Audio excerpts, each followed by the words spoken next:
El rockstar de la política, odiado por muchos y amado por otros. Unos dicen que está construyendo la nueva Singapur en Latinoamérica, otros que es el nuevo Chávez. Averigüémoslo. ¿Qué más se puede decir de este hombre? Es que, lo quieras o no, ha cambiado fuertemente nuestra concepción de lo que era la política e incluso ha creado un nuevo paradigma. Es por eso que todos los países sueñan con tener su propia versión de Bukele, unos más payasos que otros. Es que su victoria sobre los Mara Salvatrucha es prácticamente un hecho milagroso, al punto que su gente y sus seguidores en su país El Salvador lo ven como un líder mesiánico. Así lloren las ONGs y todos los españoletes de Twitter que se la pasan llorando, pero nunca han vivido la desigualdad, nunca han vivido la delincuencia al ritmo que se vive en Latinoamérica. Es que el éxito de Bukele ha llegado a tal punto que sus principales seguidores estén diciendo de que él es el nuevo Lee Kuan Yew, siguiendo sus pasos para construir una nueva Singapur en Latinoamérica. Ha dicho ciertas cosas y ha estado haciendo ciertas políticas que está asustando fuertemente a sus seguidores derechosos. Sí, él mismo se estaba comparando con Hugo Chávez y aplicando políticas económicas de su socialismo fracasado. Bukele anunció que perseguirá a los comerciantes que no bajen precios a los alimentos, o sea, control de precios. Es decir, manejar la economía de manera dirigida, como Nicaragua o el mismo Chávez en Venezuela. Sí, seguro nuestros amigos los chamos les están dando recuerdos de Vietnam, porque así empezó Venezuela. En ese sentido, el presente video va a explicar las principales falencias que está habiendo en el gobierno de Bukele. Porque si bien a nivel de seguridad y a nivel de lucha contra los maras y la criminalidad ha tenido un rotundo éxito, la verdad es que está dejando mucho que desear y tiene una total falta en lo que es el aspecto más importante, el aspecto económico. Y vamos a ver si Bukele realmente está convirtiendo a su país en una potencia, en una nueva Singapur, o Bukele es un caudillo más de un país bananero. Primero de todo, tenemos que explicar el contexto que llevó a Bukele a esta situación y a las políticas de control de precio que está llevando. El rockstar de la política. El camino del estrellato de Nayib fue gracias a que convirtió al país más peligroso de América en el más seguro del mundo. Una labor titánica, teniendo en cuenta que las Maras, una poderosa banda criminal original de Gringolandia, haya tenido dominado a todo el pequeño estado salvadoreño, y lo logró gracias a sus políticas de mano dura, clamando un estado de sitio para suprimir derechos fundamentales de los sospechosos, como es el habeas corpus y derechos de privacidad y propiedad. Si bien Bukele es muy criticado debido a que se llegó a encerrar a mucha gente inocente, también ha habido juicios en donde se les ha podido sacar de la cárcel, aunque aún hay mucha controversia y hay muchos aspectos que se tienen que corregir. Ante esto, las organizaciones de derechos humanos se pusieron como Lisa Simpson, criticando a Bukele por violar los derechos humanos de los pobres angelitos maras. Realmente, toda persona que ha vivido en un barrio peligroso de Latinoamérica agradecería a Bukele, porque sabían en su interior que era la única forma de zafarse de esta basura. Pero las organizaciones de derechos humanos tienen que permanecer miopes ante la realidad, ciegos, porque de eso viven. Tienen que dar esa careta angelical y pura para seguir facturando con consultorías y planes que ya sabemos que nunca resolvieron nada. Es que ese es el negocio, mantener la situación como está, dando abrazos y no balazos. Y así seguir manteniendo sus suelditos en consultorías de organizaciones internacionales que salen de la OEA o la ONU. En fin, luego de su épica victoria sobre la criminalidad, Bukele se volvió a lanzar a la presidencia y él, muy democráticamente, agarró la constitución, la reescribió como se le dio la gana para poder reelegirse indefinidamente y volvió a ganar, porque el hombre es muy democrático y le importa mucho los valores de la democracia liberal. Y en esas mismas elecciones dio un gran discurso en donde dio una nueva gran promesa, en la cual dijo: ahora nos hemos ocupado de la delincuencia y de la seguridad del país, entonces sigue el siguiente paso. Y el siguiente paso es mejorar el nivel de vida y la economía de todos los salvadoreños.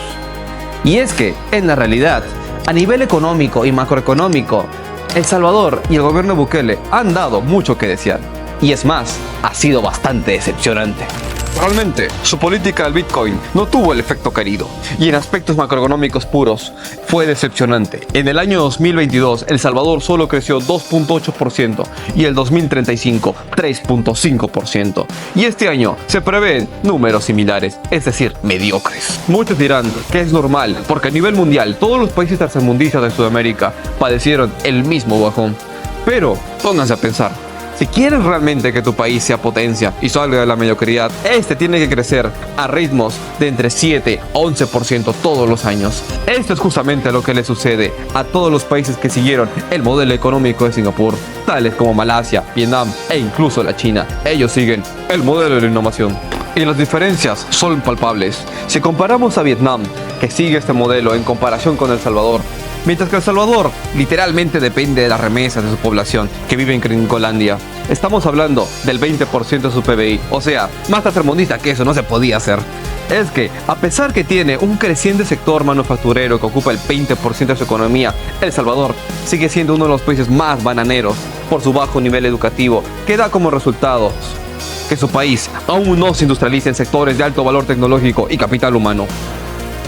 Hecho crucial para mantener un estable crecimiento económico. En su lugar, el crecimiento de Vietnam es imparable.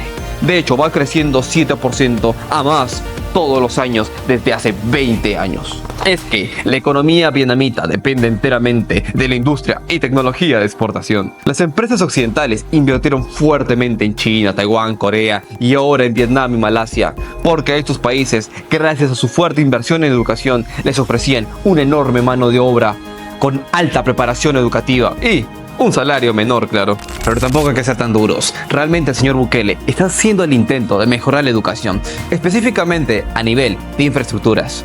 Porque ha hecho un gran gasto en poder darles a todos sus alumnos y niños computadoras y mejorar la infraestructura de sus propios colegios. Pero aún todo esto es insuficiente, teniendo en claro que Singapur llegó donde llegó. Y es que Lee Kuan Yew, allá en los años 60, cuando Singapur era un lugar muy atrasado, bananero y pobres, tal como estamos nosotros ahorita, ellos gastaron prácticamente la tercera parte de su PBI para invertirlo todo en la educación, en su futuro. Y bueno, ante todas las críticas que le hicieron a Bukele por el desempeño de su economía, por el desempeño en educación, Bukele dio una nueva política que sorprendió todo para mal. Y esa política fue un ultimátum.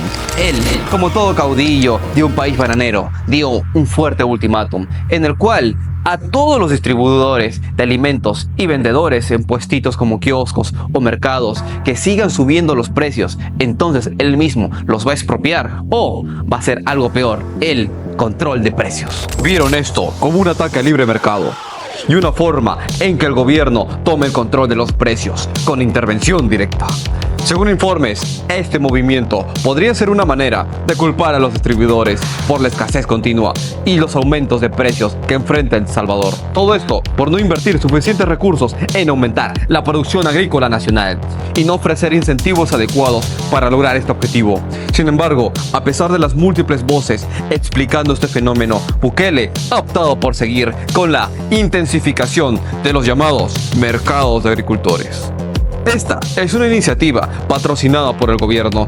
Busca eludir a los intermediarios y ofrecer varios productos agrícolas y comestibles a los salvadoreños a precios más bajos. Bukele incluso se comparó a sí mismo con Hugo Chávez, aunque de manera sarcástica, por aplicar las mismas soluciones a esos problemas. El problema con ese enfoque es que, como se experimentó en Venezuela, son dos escenarios distintos e igualmente de malos. El primero, cuando se aplica eficientemente, lleva a la destrucción del aparato productivo que permite que estos productos lleguen a la gente. Básicamente, el transporte de camiones, los almacenes privados, mercados, tienditas de barrio, entre otros.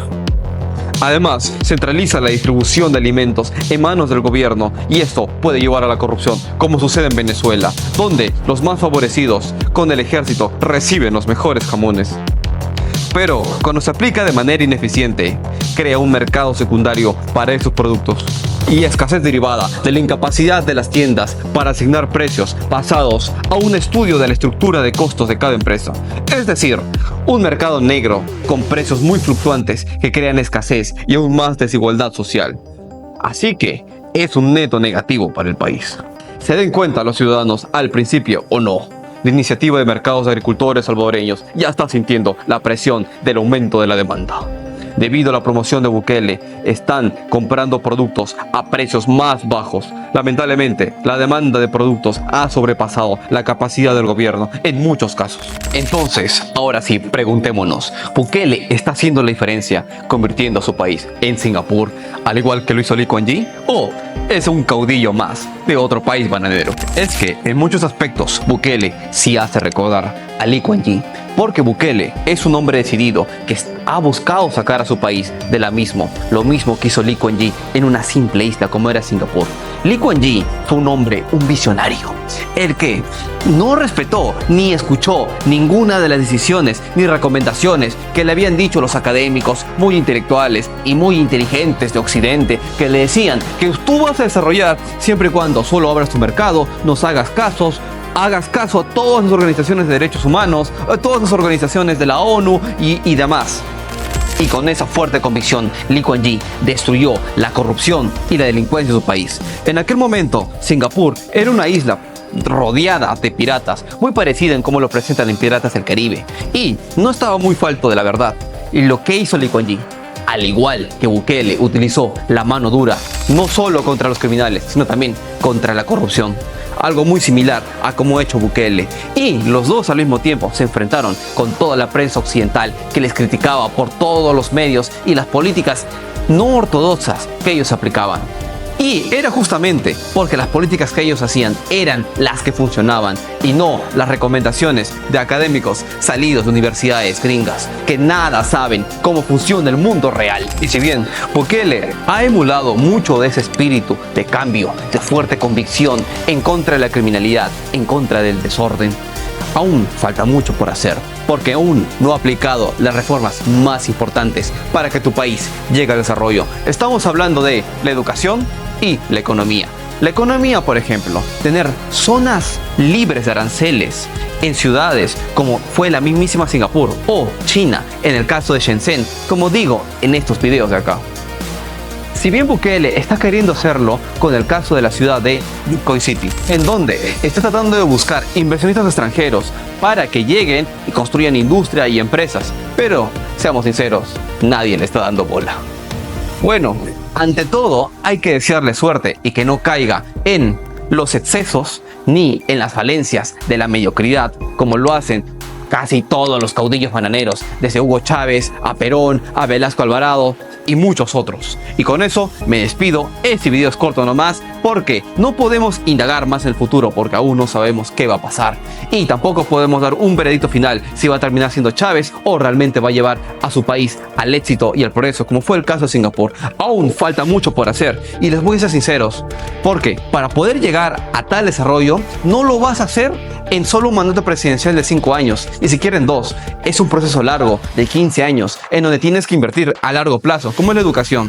Si inviertes fuertemente en la educación, los logros y los beneficios no van a llegar inmediatamente, sino bien a largo plazo. Es por eso que en las republiquetas que pregonan la democracia, como les gusta a los medios de comunicación occidentales o las ONGs, nunca pasa nada. Es que los políticos de esos países no piensan a futuro, no piensan a largo plazo y no piensan en el verdadero bienestar de su país, sino simplemente en ganar las elecciones y darle los favores a todos sus allegados políticos que lo pusieron en el poder.